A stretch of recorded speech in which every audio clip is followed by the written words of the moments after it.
চিন্তা করে দেখো না কবরে কি যাইবা না, বলেন চিন্তা করে দেখো না কবরে কি যাইবা না, যেই কবরে আল্লাহ ছাড়া বন্ধু কেহ থাকবে না, ঠিক না?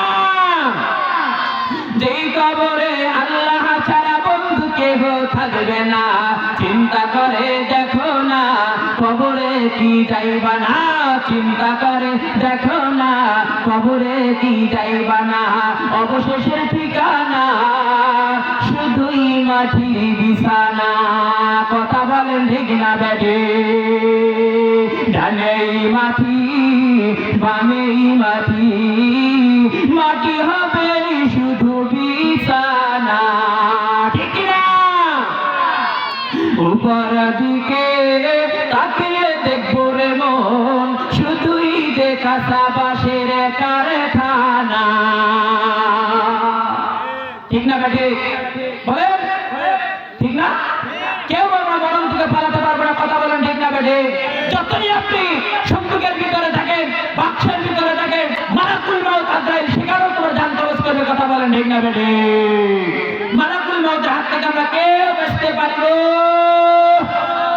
আমার ভাইয়েরা, এই মরণটুকুকে আপনাকে ভয় করতে হবে। আমার ভাইয়েরা, একজন কবরওয়ালা ব্যক্তি আর একজন কবরওয়ালা ব্যক্তির সাথে কথা বলে, আল্লাহু আকবার। আমার ভাইয়েরা রে, গভীর গানটা লাগান। একজন কবরওয়ালা ব্যক্তি আর একজন কবরওয়ালা ব্যক্তির সাথে কথা বলে।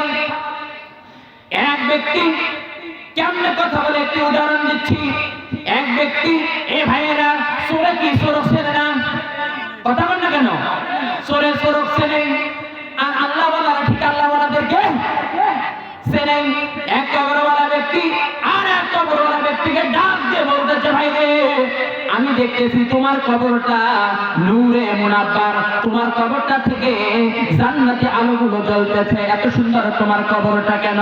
আর আর ওই ব্যক্তি বলতেছে, ভাই রে, আর আমার কবরটা তো অন্ধকার, আমার কবরটা এত কালো কেন, আমার কুশ্রিত কেন? ও বন্ধু রে, গভীর কান্না লাগাও। এক কবরওয়ালা ব্যক্তি আর এক কবরওয়ালা ব্যক্তিকে কি ডাক দিয়ে বলে, ভাই রে, গভীর কান লাগাও। যদি বাবা মারে ভালোবাসো, ও বন্ধু রে, আলোচনাটা অন্তরে কান লাগে শুনবা।